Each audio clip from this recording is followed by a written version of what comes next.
Hey everybody! For those who don't know me, my name is Tiara and today I'm going to show you how to make some delicious carrot souffle. So the first time I actually tried this was a few months ago at a restaurant nearby, and I was like, wow, this is really good.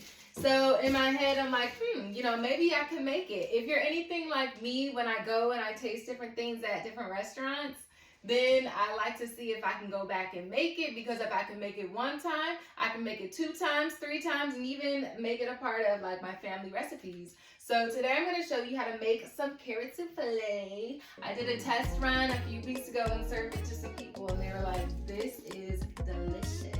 So I'm going to put you guys on and show you how to make it. Souffle, I know it sounds fancy, but trust me, it's super easy to make and you just need a few ingredients. So we're gonna start with some carrots, start with some butter. We're gonna use some eggs, some baking powder, some cinnamon, some salt, some nutmeg, some sugar, and that is all. So we're gonna get right into it. I'm gonna show you guys how to put everything together and have your friends and families like, whoa, okay? Okay. So of course we're gonna start with the star of our show, our carrots. We're gonna use about 3 cups. That's gonna be roughly about 6 to 8 carrots. For me personally, I like to look at the size of my carrots so I can get a gauge. Like if it's like big like this, you know you're gonna need at least 7 of these. If there's on the smaller side, you know you're gonna use about 10 or 11. So just kind of use your eyes to kind of gauge the size of your carrots. But all in all, you want about 3 to 3 1/4 cups of actual chopped carrots, and you can measure that in a measuring cup after you cut them up. So when we do cut them up, I'm going to show you guys, walk you through how I do mine. It really doesn't make too much of a difference as to how you cut it, because we're just going to boil them and soften them up and get them ready to mix with the other ingredients. But I'm going to walk you through how I did mine. All right? Okay. So what I did is I cut the carrot down to about like pieces about this size, and then I cut this in half, okay, which gives me this right here. And then for some of the larger chunks, I went and cut them another time so that they were even smaller.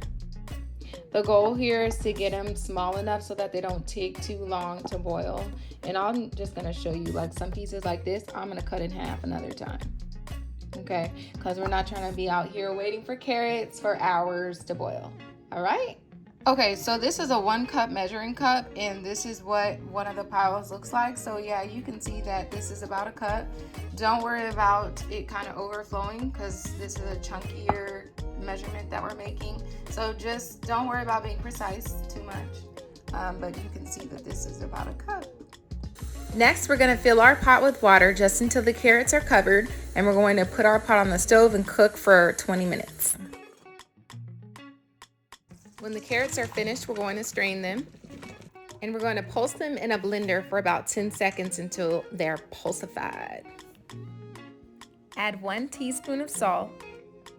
Add 2 teaspoons of baking powder. A tablespoon of cinnamon. Lastly, 1/4 teaspoon of nutmeg. Our sugar.